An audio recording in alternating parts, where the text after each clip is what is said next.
वतन पर जा फिदा करना, प्रभु हमको सिखा देना। दया कर दान भक्ति का हमें परमात्मा देना। दया करना हमारी आत्मा में शुद्धता देना।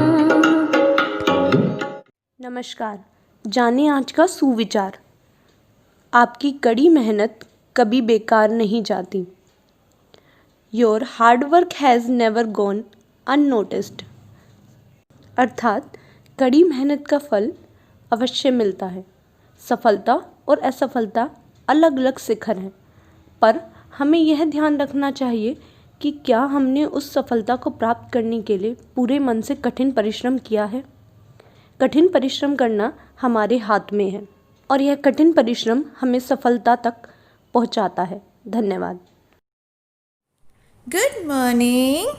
Today's word is later. Later. Later का अर्थ है बाद में। जैसे आपके अध्यापक आपको कुछ समझा रहे हैं लेकिन आपकी समझ में वो नहीं आ रहा, तभी स्कूल की बेल बज गई यानी टाइम समाप्त। तो वो आपसे बोलेंगे आई विल एक्सप्लेन लेटर। मैं बाद में स्पष्ट करूँगी। Thank you. नमस्कार, आज की पजल। हो जाओ बच्चों तैयार आज की पजल के लिए। पानी का मटका पेड़ पर लटका, हवा हो या झटका उसको नहीं पटका। सोचो बच्चों क्या चीज होगी। एक बार फिर सुनो ध्यान से। पानी का मटका पेड़ पर लटका, पेड़ हो या पौधा उस पर लटका हुआ है। हवा हो या झटका, हवा आए या झटका लगे उसको नहीं पटका। सोचो क्या हो सकता है। सोचा ठीक। इसका सही जवाब है टमाटर। ठीक है बच्चों, धन्यवाद। अरे बच्चों, मैं अर्चना सरोहा लाई हूँ आज का इतिहास। 1722 में आज ही के दिन फ्रांसीसी सी होफर ने आग बुझाने की मशीन को बनाया। 1920 में आज ही स्वाध्याय परिवार के संस्थापक पांडुरंग शास्त्री अठावले का जन्म महाराष्ट्र में हुआ। धन्यवाद। सुप्रभात।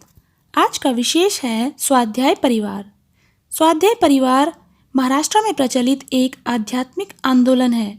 स्वाध्याय परिवार की स्थापना श्री पांडुरंग शास्त्री अठावले ने की थी। ये भारत के दार्शनिक आध्यात्मिक गुरु तथा समाज सुधारक थे। प्रायः इनको दादाजी के नाम से भी जाना जाता था। इन्होंने सन 1954 में स्वाध्याय आंदोलन चलाया और स्वाध्याय परिवार की स्थापना की। स्वाध्याय परिवार के भारत, पुर्तगाल, अमेरिका, यूके, कनाडा और मध्य पूर्व में 60 लाख अनुयायी और 50,000 केंद्र हैं। स्वाध्याय परिवार के लोग आत्मविकास, स्वयं अध्ययन, भक्ति के कार्यक्रम तथा सामाजिक जागरूकता फैलाने वाली गतिविधियां चलाते हैं। धन्यवाद। सभी का नमस्कार। हर रंग का अपना महत्व है, जिनका असर हमारे जीवन के हर पहलू के साथ साथ सेहत पर भी पड़ता है। हर रंग के फल और सब्जियों में मौजूद पोषक तत्व हमारे स्वास्थ्य पर असर डालते हैं और हमारी आज की प्रश्नोत्तरी इन्हीं रंगों पर आधारित है। तो पहला प्रश्न है, हरे रंग की कौन कौन सी सब्जियां व फल होती हैं? इसका उत्तर है हरी पत्तेदार सब्जियां, ककड़ी, बीन्स, ब्रोकली, हरे अंगूर, सेब, नाशपाती आदि। इन सब्जियों में विटामिन ए व सी के साथ साथ विटामिन बी कॉम्प्लेक्स और कैल्शियम भी भरपूर मात्रा में पाए जाते हैं। दूसरा प्रश्न, लाल रंग की सब्जियां व फल कौन कौन से होते हैं? उत्तर टमाटर, गाजर, चुकंदर, शिमला मिर्च, स्ट्रॉबेरी, तरबूज, सेब, चेरी, आलू बुखारा आदि। लाल रंग के फल व सब्जी में मौजूद लाइकोपिन व एथिसाइनिन याददाश्त बढ़ाने में सहायक होता है। तीसरा प्रश्न, पीले रंग की सब्जी व अनाज के नाम बताइए। उत्तर पपीता, संतरा, अनानास, शिमला मिर्च, मक्का, सरसों, कद्दू, नीम, आम, खरबूजा आदि। इसमें मौजूद अल्फा कैरोटीन, बीटा कैरोटीन और विटामिन सी रोग प्रतिरोधक क्षमता में इजाफा करता है। साथ ही इनके सेवन से हृदय रोग, फेफड़े और आंखों की समस्याओं में भी फायदा होता है। आखिरी प्रश्न, बैंगनी रंग के फल व सब्जियों के नाम बताइए। उत्तर जामुन, काले अंगूर, आलू बुखारा, ब्लैकबेरी, ब्लूबेरी, बैंगन आदि। इनमें मौजूद एंथोसायनिन त्वचा को स्वस्थ रखने के साथ साथ हृदय रोग के लिए भी फायदेमंद होता है। साथ ही यह कैंसर की संभावना को भी कम करने में सहायक होता है। आज के लिए इतना ही, धन्यवाद। Morning, my dear students. Today we are going to recite a rhyme, Thank You God, of your lesson 1 of class 7. So let us start. For all the things around us, big and small, for all the creatures of this earth, short and tall, for the lovely blue sky, the sun and the moon and all, Almighty God, we thank you and to you we call. Bless each of us in your name as we pray. Give us love, kindness, and courage day by day. May we live in peace and harmony where we stay. Give us strength to serve you, what come, what way. Be with us, O God, in what we say and do. Accept this prayer, O God, we bow down to you. Thank you and have a nice day. Mission Abhyudaya प्रार्थना सभा में आज की कहानी का शीर्षक है बुढ़िया की सुई। एक गांव में एक बूढ़ी औरत रात के अंधेरे में अपनी झोपड़ी के बाहर रोड लाइट के नीचे कुछ ढूंढ रही थी। तभी उस रास्ते से गुजर रहे एक आदमी ने उस बूढ़ी माँ से पूछा, बूढ़ी माँ, रोड लाइट के नीचे क्या ढूंढ रही हैं? तब बूढ़ी माँ ने उत्तर दिया, कुछ नहीं, मेरी सुई गुम हो गई है, बस वही खोज रही हूँ। फिर क्या था, वह व्यक्ति भी उस महिला का मदद करने के लिए रुक गया और साथ में सुई खोजने लगा। कुछ देर में और भी लोग इस सुई के खोज अभियान में शामिल हो गए और देखते देखते लगभग पूरा गांव ही इकट्ठा हो गया। सभी बड़े ध्यान से सुई खोजने में लगे हुए थे।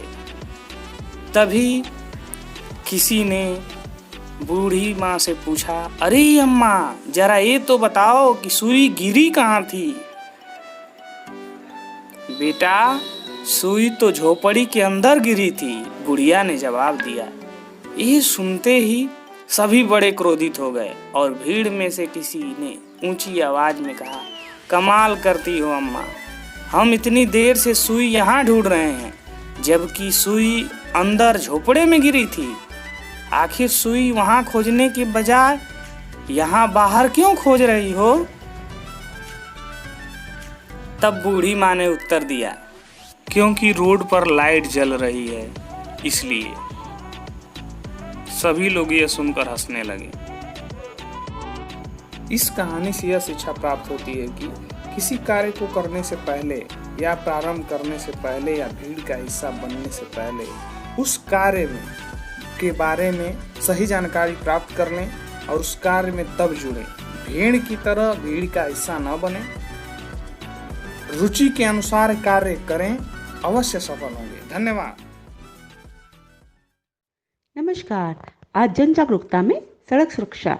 भारत में सुरक्षित यात्रा करने के लिए भारत सरकार ने लोगों की जीवन सुरक्षा हेतु यातायात के नियम, ट्रैफिक रूल्स बनाए हैं, जिसका पालन करना हर भारतीय का परम कर्तव्य है। लेकिन वर्तमान समय में सड़क दुर्घटनाओं में बेतहाशा वृद्धि इन्हीं यातायात के नियम की अनदेखी के कारण होती है। चलिए इन सड़क दुर्घटनाओं से बचने के लिए यातायात के नियमों को जानते हैं। आप लोग ट्रैफिक लाइट के बारे में तो जानते ही हैं कि लाल रंग रोकने का, पीला तैयार रहने का और हरा आगे बढ़ने का संकेत देते हैं। आइए हम जानें और किन बातों का ध्यान रखना चाहिए, जिसे आप अपने बड़े भाई बहन और अभिभावकों को भी बताइएगा। जैसे एम्बुलेंस को पहले रास्ता दें, गलत तरीके से या निश्चित जगह पर वाहन पार्किंग ना करें, वाहन चलाते समय दूसरे वाहन से रफ्तार की कंपटीशन ना करें, अकारण हॉर्न ना बजाएं, ट्रैफिक सिग्नल के अनुसार वाहन चलाएं, निश्चित और नियमित गति से वाहन चलाएं, चौराहे, यू टर्न, भीड़भाड़ वाले इलाकों में गाड़ी धीमी गति से चलाएं, सीट बेल्ट और हेलमेट का उपयोग ज़रूर करें, ड्राइविंग लाइसेंस और वाहन के ज़रूरी कागजात अपने पास ज़रूर रखें। तो सड़क सुरक्षा के नियमों को जानें, पालन करें और सुरक्षित रहें। धन्यवाद। आप सभी को मेरा नमस्कार। मैं हूं संजीव शर्मा और आप देख रहे हैं प्रेरणा सूची में दर्शाए गए लर्निंग आउटकम को प्राप्त करने के लिए कक्षा शिक्षण में कराई जाने वाली गतिविधियों के संबंध में कार्यक्रम। इसमें जो लर्निंग आउटकम के कोड दे रखे हैं उनके आधार पर हम गतिविधियां प्रस्तुत करते हैं और आज का एलो कोड है हमारा M206 कक्षा 2 के विषय गणित के लिए, जिसमें संख्याओं की समझ एवं गणितीय कार्य दहाई के साथ होता है। तो आइए देखते हैं इसे प्राप्त करने के लिए कक्षा शिक्षण में किस प्रकार की गतिविधियां हम करा सकते हैं। यहां दी गई गतिविधियां एक उदाहरण मात्र हैं। आज की हमारी गतिविधि है मिलाओ बताओ। शिक्षकों को चाहिए कि पहले जमीन पर चौक की मदद से एक बड़ा गोला और एक छोटा गोला बना लें। बड़े गोले में 9 छात्रों को खड़े होने के लिए कहें और छोटे गोले में एक छात्र अलग से खड़ा रहेगा। शेष छात्र देखकर प्रश्नों के जवाब देंगे। अभी शिक्षक निर्देशित करें कि जो एक छात्र अलग गोले में खड़ा हुआ है वह भी बड़े गोले में जाकर मिल जाए।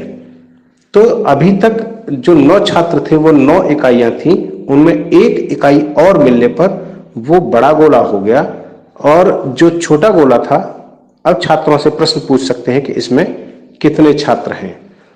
स्वाभाविक रूप से उत्तर आएगा 0, अर्थात यहां कुछ नहीं है। तो जब 9 के बाद मौजूद इकाई बड़े गोले में मिल जाती है तो 9 प्लस 1 इकाई मिलकर 10 इकाई अर्थात 1 दहाई बनाते हैं। इसी प्रकार से और भी प्रैक्टिस कर सकते हैं, बड़े गोले और भी बनाए जा सकते हैं और छात्रों को दहाई की संकल्पना को स्पष्ट किया जा सकता है।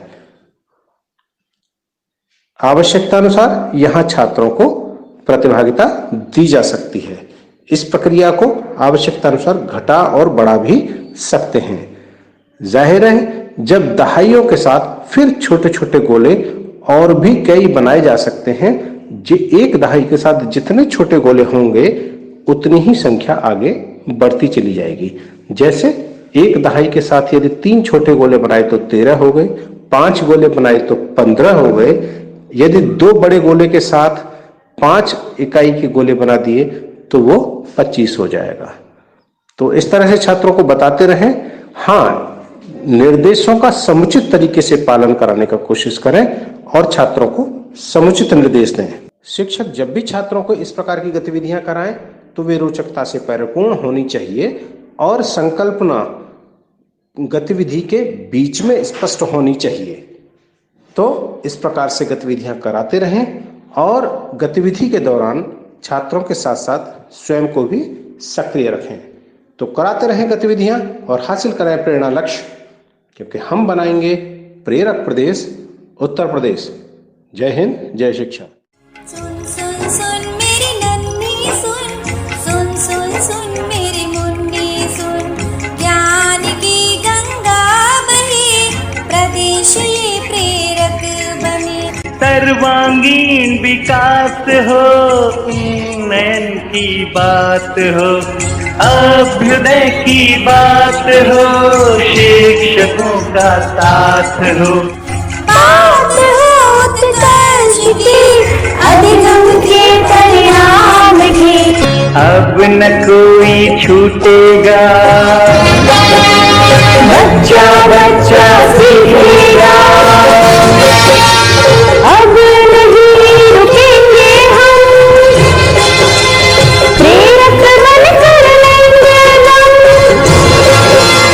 अब होगी शिक्षा की बात, होगी गुणवत्ता की बात।